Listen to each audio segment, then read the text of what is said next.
Marami nga ang magbubunyi dahil sa wakas, welcome back, Justin Brownlee.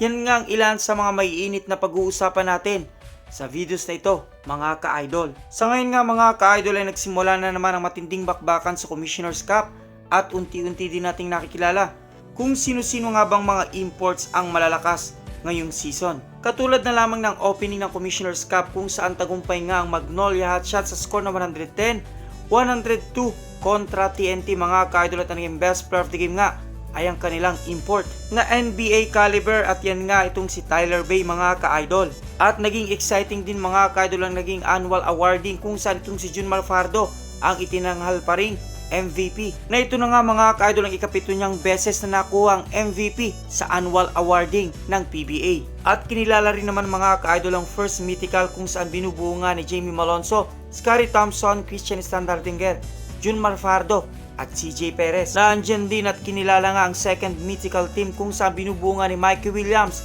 Calvin Optana, Arvin Tolentino, Calvin Abueva at Robert Bolick. At hindi rin naman papauli ang kinabibilangan ng all-defensive team na si Junmar Fajardo, Christian Standardinger, Chris Newsome, Gio Halalon at Cliff Hodge. Gayun din naman at kinilala ang bagong lipat sa Barangay Ginebra na si Maverick Amnisi bilang most improved player mga ka-idol.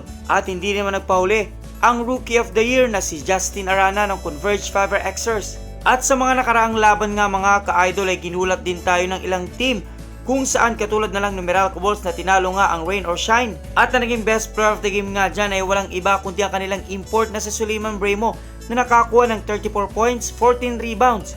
Gayun din naman at maraming ang ginulat itong Blackwater Bossing na tila nga malakas ang kanilang team sa ngayon mga ka-idol, dahil tinalo nga nila ang Converge Fiber Xers. Nang naging best player of the game nga dyan ay walang iba kundi itong si Ray Suerte na nakakuha ng 12 points, 6 rebounds at 5 assists. Kasi nasabi nga bukod sa pinalakas ang Converge Fiber Xers lineup, gayun din naman lumakas sila dahil din sa bagong coach na si Coach Jeff Carriazo na dating coach nga ng Converge Fiber Xers, na parang ipinakita lang din ni Coach Jeff Carriazo na siya ang karapat-dapat na manatiling coach ng Converge Fiber Xers. Nanalo man ang Blackwater Bossing sa unang laban nila ng Commissioner's Cup, ngunit tila malaki nga kanilang panghihinayang dahil itong si Basir Amir ay muling na-injury mga ka-idol.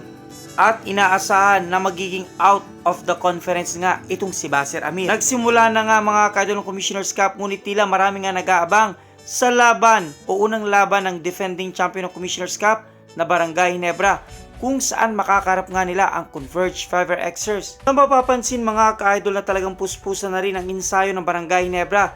Gayun din naman at namataan nga itong si LA Tenorio na tila ready na sa kanyang comeback ngayong Commissioner's Cup. Nasabi nga ni Coach Tim Cone, "It's been over 6 months since I've coached Ginebra and I'm excited to get back into it.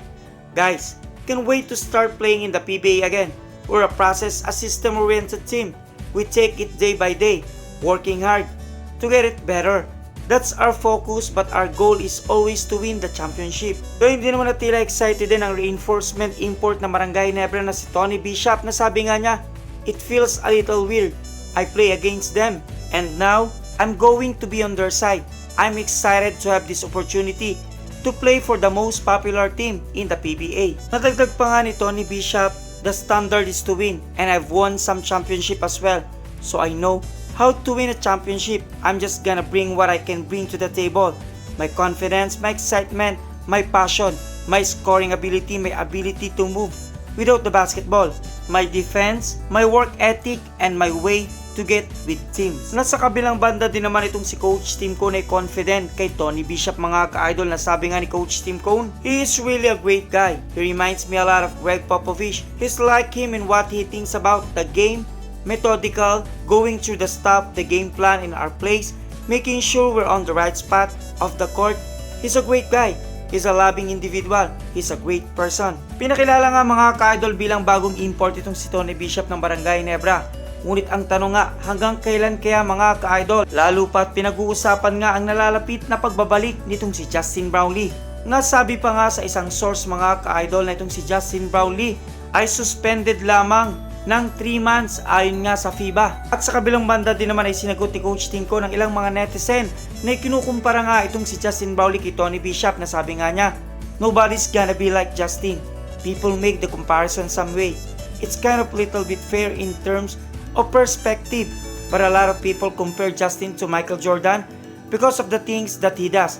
But you know, it's like in the NBA. You can't compare anybody to Michael Jordan. It's an unfair comparison.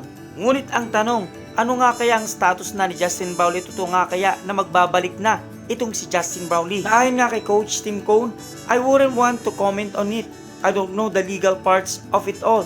I don't want to say something that might trigger something from the SBP or Samang Basketball ng Pilipinas or the FIBA that will get anybody angry. That's been our approach the whole time. We have not talked about it a lot publicly because we are waiting for the verdict. Sa ngayon nga mga ka-idol, wala pa rin pinapataw kay Justin Brownlee at wala pa rin talagang schedule kung kailan siya makakabalik sa PBA.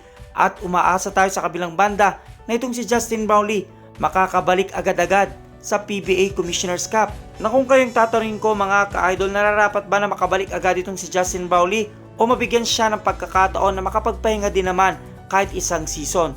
Kung may makasagutan, suggestion, question, advice, just comment down below mga ka-idol. At maraming salamat sa inyong panonood.